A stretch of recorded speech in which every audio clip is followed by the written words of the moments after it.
नमस्कार, आप देख रहे हैं परवतजन डिजिटल। आपके साथ मैं हूं मीनाक्षी सा। इस वक्त मैं मौजूद हूं उत्तराखंड वक्फ बोर्ड में, जहां आज नए वक्फ बोर्ड का गठन हुआ है, जिसके नए अध्यक्ष शहदाब शम्स बने हैं। आपको बता दूं, ये चौथा वक्फ बोर्ड का गठन इस वक्त उत्तराखंड में हुआ है। और वक्फ बोर्ड वो बोर्ड है जो कि मुस्लिम समुदाय के जो भी संपत्ति होते हैं उनकी देख रेख करता है। अब आपको बता दूं, पिछले कई समय से वक्फ बोर्ड अच्छी तरीके से प्रदर्शन कर रहा है और काफ़ी अच्छा काम कर रहा है, जिसमें GIS मैपिंग, उनकी जो साइट्स है उसमें उनकी संपत्ति का ब्यौरा, इस तरीके की कई चीज़ें आपको देखने को मिलेगी। वामसी करके एक साइट है जिसमें आप संपत्ति का ब्यौरा भी देख सकते हैं। इसके अलावा जो नवनियुक्त शहदाब शम्स जी हैं, उनका कहना ये है कि अब जो मदरसे होंगे वो नई टेक्नोलॉजी के आधार पे बनेंगे। बहुत अति महत्वपूर्ण आज के विषय को लेके जो आजकल चल रहा है वो था मदरसों को लेके। 103 मदरसे उत्तराखंड में वक्फ बोर्ड के पास है और वक्फ बोर्ड में आज बैठक में लगभग जो एजेंडे में रखा गया, जिसमें तमाम सदस्य गणों, माननीय सदस्य गणों की तरफ से आम सहमति बनी है, वो ये बनी है कि 103 मदरसे जो हमारे हैं उनमें से हम मॉडल मदरसे अब स्टार्ट करने जा रहे हैं, जिसमें स्मार्ट क्लासेस बनेंगी, स्मार्ट मदरसे बनेंगे और उनमें सुबह के दर्स में यानी कि फजर की नमाज के बाद से 8 बजे तक जो कुरान पढ़ना चाहेंगे स्टूडेंट्स वो कुरान की शिक्षा ग्रहण करेंगे। उसके बाद तो सामान्य स्कूल की तरह मदरसे ऑपरेट होंगे, स्मार्ट क्लासेस वहाँ चलेंगे, स्मार्ट स्कूल होंगे। और हम इस कोशिश में बहुत ईमानदारी के साथ आगे बढ़ रहे हैं कि हम जो बच्चे इन स्मार्ट क्लासेस में बैठेंगे उनके लिए हम लैपटॉप और टैबलेट्स की भी व्यवस्था कराएंगे।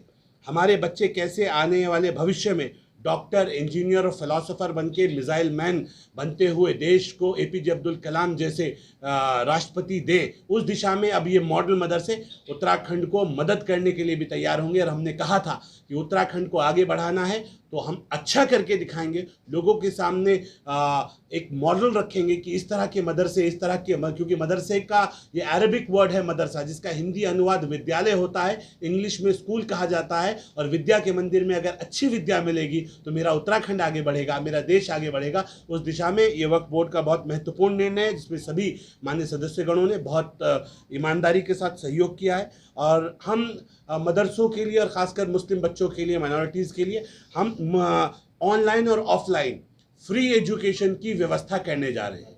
तमाम जो कोर्सेज़ हैं हम उनको ऑनलाइन, कई हमने कह दिया है कि कंपनी से आप प्रपोजल्स मंगा लीजिए।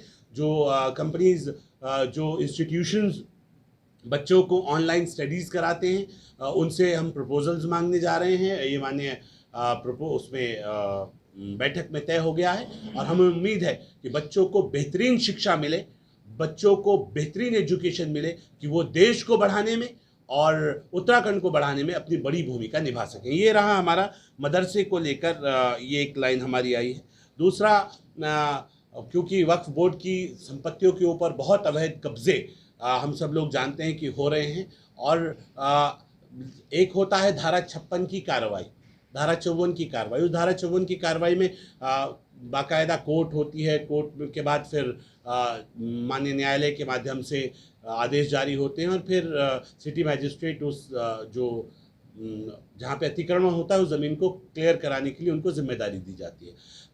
वहाँ के लिए भी हमने कई प्रॉपर्टीज़ को चिन्हित किया है कि वहाँ पे जहाँ जहाँ ये 56 की कार्रवाई, 54 की कार्रवाई रुकी हुई है उसको एक्शन में लाया जाए।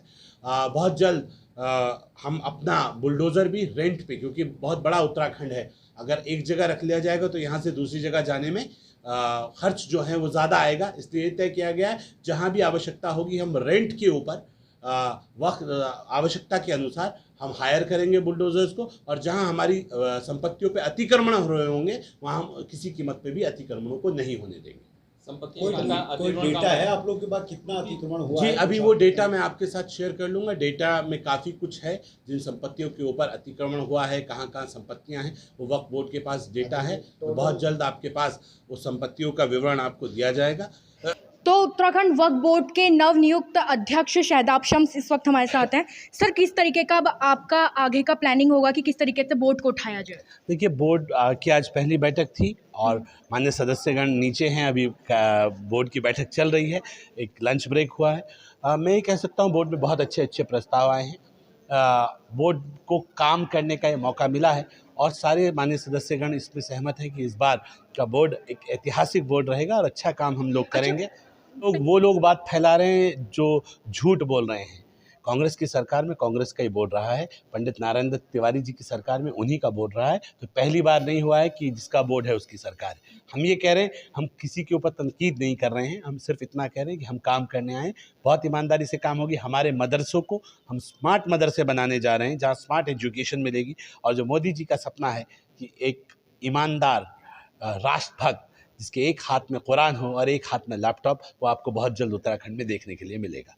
सर एक सवाल और आपसे पूछ लेती हूँ, जिस तरीके से संपत्ति को लेकर जीआईएस मैपिंग की गई थी, उसको लेकर आप क्या है कि संपत्ति को किस तरीके से सुरक्षित रखा जाएगा, उसके लिए क्या आपके देखिए, उत्तराखंड वक्फ बोर्ड की अकूत संपत्तियां यहाँ हैं और लगातार उन संपत्तियों पे कब्जे हो रहे हैं और ये 0% टॉलरेंस ऑन करप्शन की सरकार है। हम किसी भूमाफिया को, किसी वक्फ माफिया को किसी कीमत पे नहीं छोड़ेंगे। बहुत जल्द उत्तराखंड के अंदर धाकड़ धामी का बुलडोजर चलता हुआ इन माफियाओं के ऊपर आपको नजर आ जाएगा। हम बहुत ईमानदारी से काम करें, सबको साथ लेके काम करेंगे, जन सहयोग से काम करेंगे। वक्फ माफियाओं को, भूमाफियाओं को छोड़ेंगे नहीं और शरीफ आदमी को छेड़ेंगे नहीं। तो आपने सुना नवनियुक्त शहदाब शम्स अध्यक्ष वक्फ बोर्ड ने क्या कुछ कहा है। उनका कहना है कि मदरसों का जो जिस तरीके से डेवलपमेंट किया जाएगा वो वाकई देखने वाली बात होगी और इससे बच्चों के साथ साथ एक नई पीढ़ी को भी नई दिशा मिलने वाली है। तो फिलहाल अभी मेरे साथ इतना ही। आप बने रहिएगा अपने पर्वत जन डिजिटल के साथ।